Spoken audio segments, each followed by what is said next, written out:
इस बीच विवेक मित्तल सर मेरे साथ जुड़ चुके हैं। विवेक सर का जरा करते हैं स्वागत। Sir very good morning. Good morning. Good morning sir. Sir आज आप इस चर्चा के लिए जरूर रेडी हो जाइए, क्योंकि मैं जानती हूँ कि आप ही हैं जो इस चीज के मेरे को समाधान निकाल के दे सकते हैं।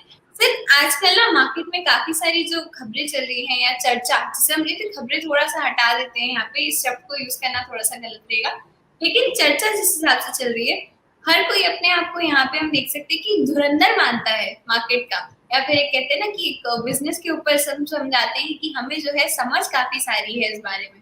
तो एक मिक्स मैच जैसे चर्चा चल रही थी, यहाँ पे लोग कह रहे हैं कि जो पेट्रोल है इसको वन नेशन वन टैक्स के अंदर लेके आना चाहिए, जीएसटी काउंसिल के अंदर अगर ये आ जाता है, यहाँ पे पैसे जो है फिर पेट्रोल के कम हो जाएंगे और राज्य सरकारें अपना टैक्सेशन ना लगा के पेट्रोल हमें यहाँ पे सस्ता मिलेगा। पहली बात ये हो गई। दूसरी चीज फिर ये कह रहे हैं कि कोई डिसएग्री करके जैसे कहता है यहाँ पे कि नहीं, अगर ऐसा कुछ होता है गवर्नमेंट इस बारे में फिलहाल नहीं सोचेगी, वरना वो कंपनियां जो तैयार होके बैठी हैं ऑलरेडी अपनी ई व्हीकल्स को लॉन्च करने के लिए, वो जो है गवर्नमेंट से थोड़ा सा निराश हो जाएंगे। तो सर इस चर्चा को लेकर आपके साथ भी होती होगी, हमारे साथ भी यहाँ हो रही है, व्यूअर्स के मन में भी सवाल है, तो इसके बारे में पहले मैं आपसे जरूर जानना चाहूंगी। देखिए, आपके काफी सारे I am flooded with all the questions, but I will just answer one by one. देखिए, पहला क्वेश्चन कि जो मार्केट में धुरंधर लोग समझते हैं अपने आप को, हर कोई धुरंधर समझता है, तो उसका आंसर तो ये है कि हर आदमी महान भी समझता है अपनी पर्सनल लाइफ में कि वही जो कर रहा है वो बेस्ट है और उससे बेहतर कोई दुनिया में कर नहीं सकता। So it's a mix of people in the world, तो ठीक है, एंजॉय करने दीजिए उनको। और दूसरी रही बात कि जैसे हम एक एग्जांपल देखते हैं स्टॉक मार्केट में, इस तरह की चीजें आती हैं कि कई बार लोग हमें आकर अपनी स्ट्रैटेजीज बताते हैं कि सर ये ले लीजिए, तो बड़ा अच्छा लगता है कि जब हमें लगता है कि लाइक किसी डॉक्टर को आप दवाई बताने जाओ कि सर आप बीमार हो गए तो आप ये ले लीजिए, और बीमार भी नहीं है तो भी आप ये ले लीजिए, तो अच्छा लगता है कि लोगों में अवेयरनेस आ रही है। और ये वही है कि इंडिया में कि हर आदमी बीमार होता है तो उसको पड़ोसी देखने कम आते हैं, उसको दवाई बताने ज्यादा आ जाते हैं कि आप ये ले लेना, आप ये ले लेना। अब कोरोना के समय पर हर आदमी बीमार था, उसको खुद नहीं पता था कि उसे क्या करना है, लेकिन वो दूसरे फ्रेंड को जरूर कॉल करके बताता था तू इस टीम ले लेना, तो ये कर लेना। So it's same in the stock market कि वो अपने लॉसेस को नहीं देखता, लेकिन दूसरे को स्ट्रेटेजी देने जरूर चला जाता है कि उसको क्या करना चाहिए। सो इट्स ये इंडिया ऐसा ही है, या मुझे लगता है वर्ल्ड में भी लोग ऐसे ही होंगे। सो इसका कुछ नहीं किया जा सकता। दूसरा कि जो आपने बताया कि जीएसटी में पेट्रोल डीजल को डालना चाहिए, it's a long pending demand, but Simran the point is कि इसमें एक बड़ा जो प्रॉब्लम आ रहा है वो गवर्नमेंट को अपने रेवेन्यू जनरेशन को लेकर आ रहा है। अभी आप देखिए कि करीब गवर्नमेंट को पेट्रोल और डीजल पर जो एक्साइज ड्यूटी वो लगाते हैं, उससे करीब 3 से 3.5 लाख करोड़ सालाना का रेवेन्यू होता है। अब आप सोचिए कि गवर्नमेंट अगर उसको जीएसटी में डाल देगी, अभी गवर्नमेंट का जो टोटल पोर्शन आता है एसजीएसटी, जो स्टेट का जीएसटी लगता है, प्लस सीजीएसटी जो कि सेंटर का लगता है, उन दोनों को मिलाकर अगर मिलाया जाए तो ऑलमोस्ट 100% से ज्यादा की ड्यूटीज लग जाती हैं पेट्रोल और डीजल पर। अगर मैं उसको एक्साइज को जीएसटी के रेट से कंपेयर करता हूँ तो करीब 100% से ज्यादा की ड्यूटी लग जाती है। अब क्या है कि अगर आप जीएसटी के प्रीव्यू में लेकर आओगे, आप 28% पर लेकर आते हो, तो 28% में आपने उन गुड्स को डाला हुआ है जो कि आप लग्जरी गुड्स बोलते हो। आपको 28% पे भी अगर आप लेकर आते हो तो भी आपको 75% अपने रेवेन्यू का हिट होता है, जिसके लिए ना स्टेट गवर्नमेंट तैयार है ना सेंट्रल गवर्नमेंट तैयार है। तो ये एक सबसे बड़ा प्रॉब्लम है जो अभी तक ये जीएसटी में नहीं आ पा रहा है। अगर ये जीएसटी में आ जाता है तो आप ये समझ लीजिए कि इंडिया का इन्फ्लेशन जो रेट होगा वो बहुत तेजी से नीचे आएगा। सारी प्रॉब्लम, आरबीआई गवर्नर सबसे ज्यादा खुश होंगे क्योंकि उनका जो इन्फ्लेशन का जो टारगेट है, आप फिर ये मान लीजिएगा कि इंडिया में अगले 2-3 साल तक इंटरेस्ट रेट नहीं बढ़ने वाले, क्योंकि वो एक इन्फ्लेशन बहुत कम हो जाएगा। बिल्कुल। तो सर इस चीज को लेके बेशक मैंने आपसे ये चर्चा इसलिए की क्योंकि हर नुक्कड़ पे आजकल इस बारे में चर्चा हो रही है, हर जगह हम देख सकते हैं बहुत सारे लोग हैं जो अपनी विशेष टिप्पणियां जरूर करते हैं इन टॉपिक्स को लेकर। और सर इसी के साथ एक और चीज जो शायद मैं कल रस्सी से जा रही थी तब मैंने सुनी थी कि लोग कह रहे कि फोर्ड जैसी कंपनी इंडिया में से पैसे निकाल दी है, कहाँ से गवर्नमेंट जो है अपने पैसे जनरेट करेगी और इतनी बड़ी बड़ी कंपनीज को जाने दे रही है, ऐसे कैसे काम फिर चलेगा हमारी इंडियन इकोनॉमी के लिए। सर आप इसके बारे में जरूर बता दीजिए कि क्या कहना चाहेंगे। देखिए मुझे ये बहुत ही वेग चीज लगती है। परफॉर्मर्स ऑलवेज स्टेज और non performers never stage. Yes. This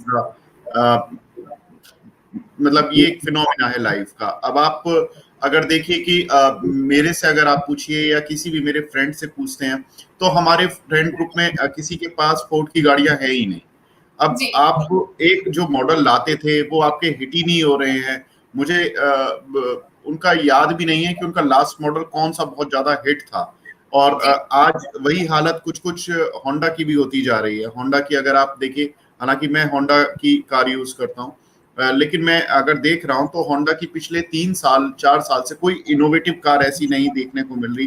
जैसे हुंडई ने निकाली कि क्रेटा है उनकी हॉट सेलिंग बनी हुई है इस समय, लेकिन बिल्कुल। होंडा की कोई भी ऐसी कार नहीं है जो कि हॉट सेलिंग बनी हुई है। सेम फोर्ड के साथ था, सेम फिएट के साथ था। तो बहुत सारी ऐसी कंपनियां, फॉक्स वैगन चली गई। लेकिन आपको ये भी देखना है कि आपके पास नई कंपनियां भी आ रही हैं। किया आई, किया ने अपना एक नया मार्केट सेगमेंट बनाया। एक 10 से 12 लाख की रेंज में या 15 लाख की रेंज में एक अच्छी कार निकाली। अब शेवरले चली गई। शेवरले छोटी कंपनी नहीं है। लेकिन अगर आप इनोवेटिव नहीं बनोगे, आप नई नई प्रोडक्ट नहीं लेकर आओगे तो आपका यही हश्र होना है। और इसमें कोई गवर्नमेंट को गाली देने की जरूरत नहीं है, मुझे बिल्कुल भी नहीं लगता। आप ये देखिए कि गवर्नमेंट ऑफ इंडिया ने जब से कोरोना हुआ है, this is the most silent reform in Indian history, और जो कि पिछले 15 साल से हम भी देख रहे हैं इकोनॉमी को, और उस पर कोई चर्चा ही नहीं हो रही है, ना किसी चैनल पर ना किसी पर। आपने 13 सेक्टर पर गवर्नमेंट ने पीएलआई स्कीम दी, जिसकी वैल्यू करीब 2 लाख करोड़ है। यानी कि आप प्रोडक्शन बढ़ाइए, 2 लाख करोड़ का इंसेंटिव गवर्नमेंट देगी। और उससे जो गवर्नमेंट को जो देश में प्रोडक्शन की कैपेसिटी है वो इतनी बढ़ने वाली है कि इंडिया की जीडीपी में करीब 1.25% पर एनम का इजाफा होगा। इस बारे में कोई चर्चा नहीं है। तो आप जो जो लोग नेगेटिव बात कर रहे हैं उनको पॉजिटिव आंसर आधा तो मार्केट ही दे देता है। डेली स्टॉक मार्केट जैसा खुलता है कि इकोनॉमी का एक इंडिकेटर है। दूसरा कुछ एक ये पॉइंट है जो उनको कंसीडर करने चाहिए। बिल्कुल सर, तो इस चर्चा को मैं जरूर ऐसे वीडियोस जो है यहाँ पे हम कहना चाहेंगे कि इसे वायरल कर देना चाहिए, बिकॉज जब ये टर्मिनल्स या फिर ऐसे टर्म्स के साथ जब ये चीजें सुनेंगे ना, then they will have to think about the thing what they are speaking about and they will have to get themselves first knowledge base पे। उसके बाद they can have like there विशेष टिप्पणी continued on anything what they are willing to से।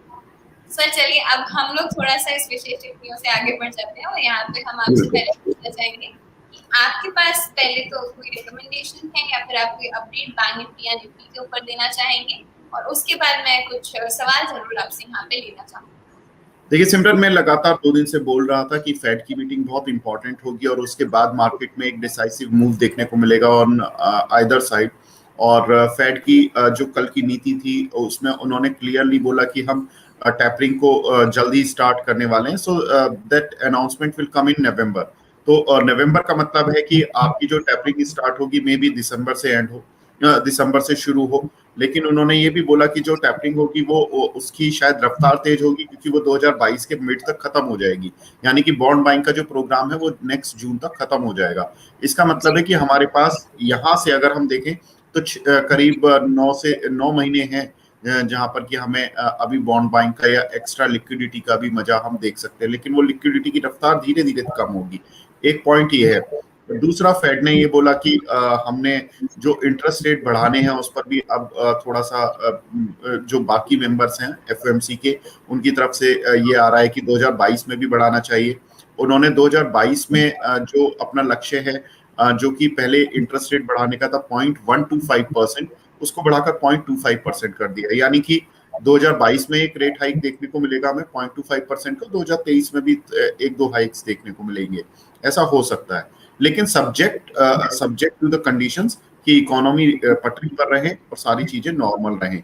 तो अब वो भी देखना होगा कि सब्जेक्ट टू द कंडीशंस किस तरह से फुलफिल होती हैं, क्योंकि बाइडेन साहब बिल्कुल नहीं चाहेंगे कि 2024 के इलेक्शन से पहले स्टॉक मार्केट का बुरा हाल हो, और यही इंडियन गवर्नमेंट भी चाहेगी नहीं चाहेगी। तो बहुत सारी सब एक पॉलिटिकली भी चीजें लिंक्ड होती हैं।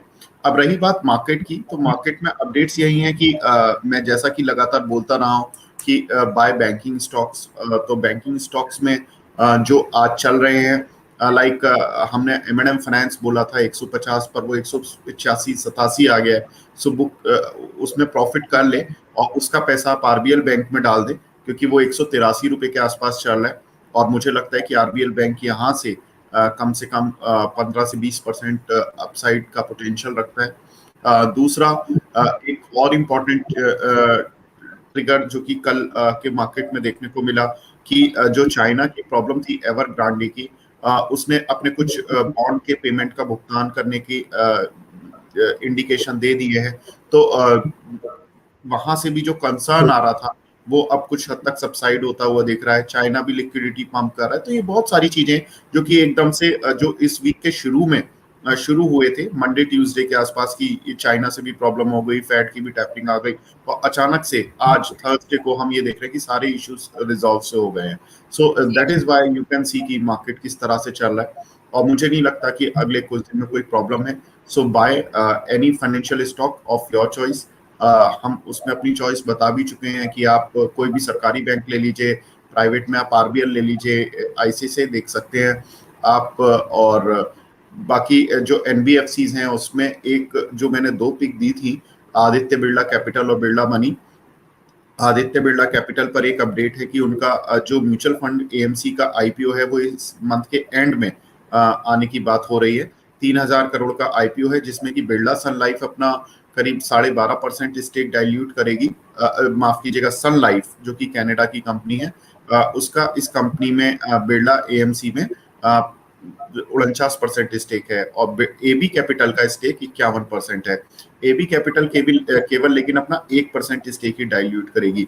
इसका मतलब है कि करीब 13.5% इक्विटी का IPO 3,000 करोड़ की वैल्यू पर आएगा, और उससे जो कंपनी की एंटरप्राइज वैल्यू बनती है वो करीब आई थिंक 22,000 करोड़ बनती है, जिसमें कि AB कैपिटल का हिस्सा करीब 11,000 करोड़ का हो जाता है। अगर यही IPO सब्सक्राइब भी अच्छा होता है और अच्छे से लिस्ट होता है, तो मुझे लगता है कि AB कैपिटल की जो वैल्यू अनलॉकिंग होगी वो बहुत शार्प होगी, और उसका एक रेब ऑफ इम्पैक्ट जो होगा वो बिरला मनी के काउंटर पर भी होगा। सो इन दोनों ही शेयरों को आप अपने पोर्टफोलियो में जरूर रखें अगले 10 दिन के लिए, और इनमें मुझे लगता है कि कम से कम 15 से 20% का अपसाइड पोटेंशियल बाकी। बिल्कुल। तो फिर से जाते जाते समय की थोड़ी सी पाबंदी हो चली है, लेकिन मैं व्यूअर्स के सवाल जरूर नहीं छोड़ना चाहूंगी। तो 2 व्यूअर्स जो यहाँ पे मेरे को फंसे हुए लग रहे हैं, मैं उनके सवाल जरूर ले लेती हूँ। एक है सर दीपक सर आपसे पूछ रहे हैं, Vivek sir, I am stuck in Avanti Feeds और इनकी बाइंग रेंज है 630 की। Can I average it now? Please tell me, और द लेवल ऑफ एवरेजिंग। देखिए, अवंती फीड वैसे तो मैंने कभी इसको रिकमेंडेशन में डाला नहीं है, लेकिन शायद इन्होंने किसी और एनालिस्ट से पूछ कर लिया है या कुछ भी किया है, और मैं इनको यही बता देता हूँ कि इसके लेवल्स क्या है। अगर ये 564 के ऊपर निकलता है, अब वैसे देखिए आपको कट करने की पोजीशन की आवश्यकता नहीं है, जो मेरा मानना है। मुझे लगता है इसमें आप 545 का एक स्टॉप लॉस लगा ले। अगर ये इसके नीचे जाएगा तो ये खराब हो जाएगा क्लोजिंग बेसिस पर, और अगर ये 564 के ऊपर स्टे करता है तो ये आपको आपकी बाइंग प्राइस के आसपास आपको मिलता हुआ दिखाई देगा। आप चाहें तो इसको एवरेज भी कर सकते हैं 565 के ऊपर चलते हुए, और इसमें 625 तक की रेंज मिल जाएगी। तो मुझे लगता है मैं एक बार इसका आज का भाव और चेक कर लेता हूँ कि ये कहाँ पर चल रहा है, तो और क्लियर हो जाएगा। 554 चल रहा है, ठीक है। अभी आप इसको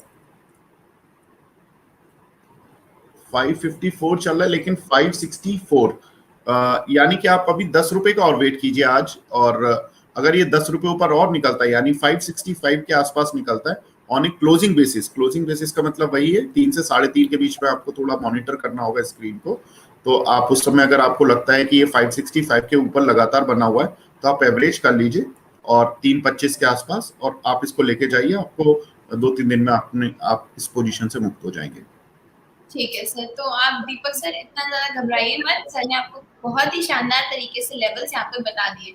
सर 4 स्टॉक्स रहेंगे मेरी, ये लास्ट आपके साथ पिक रहेगी। एक रहेगा IDFC फर्स्ट बैंक, दूसरा रहेगा एक्साइड इंडस्ट्रीज, एक और है PNB, और लास्ट मेरा क्वेश्चन रहेगा L&T फाइनेंस। तो सर IDFC फर्स्ट बैंक से शुरू करते हैं यहाँ पे। 3 तो बाय कर लीजिए। L&T फाइनेंस, पीएनबी और आईडीएफसी फर्स्ट बैंक, कोई प्रॉब्लम नहीं है।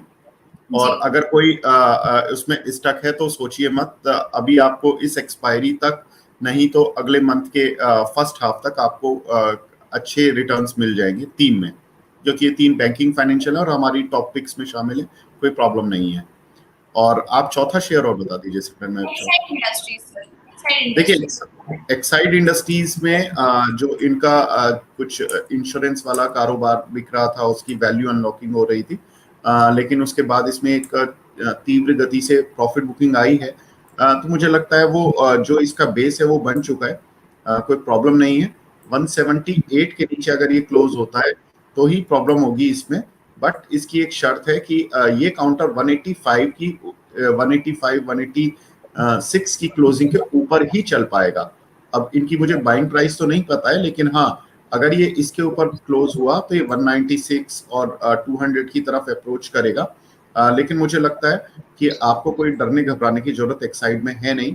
एक डेट फ्री कंपनी है, थोड़ा सा लीन पीरियड ये वाला रहता है, लेकिन मुझे लगता है कि ये कंपनी हो सकता है कि आने वाले समय में 230 तक भी जाए। अगर आपकी कैश में पोजीशन है तो बिल्कुल ना घबराएं। अगर आपकी एफएनओ में पोजीशन है तो 185 का लेवल आने दें, उसके पार करने पर आप 196 पर अपनी पोजीशन से एग्जिट कर लें। ठीक है, बहुत बहुत शुक्रिया सर, आज आपने जिस हिसाब से बात की, स्पेशली आज जिस हिसाब से हमारी चर्चा शुरू हुई वो काफी एक इंटरेस्टिंग फैक्टर था आज, एंड हम जरूर पे नोटिस करेंगे। मुझसे भी आज काफी सारे लोगों ने ऐसे सवाल पूछे, तो मैं आपसे ही पूछना चाहती थी, और ये वीडियो जरूर मैं चाहूंगी कि ज्यादा से ज्यादा लोग जो वापस ऐसी चर्चा करते हैं आपको भी जहाँ दिखे, तो आप प्लीज ऐसी सारी चीजें फॉरवर्ड कर दीजिए, ताकि उन्हें टेक्निकली सारी चीजें पता चले एंड फिर वो अपना जो भी राय रखना चाहे वहाँ पे रख सकते हैं। Thank you so much sir, have a nice day ahead. शुक्रिया।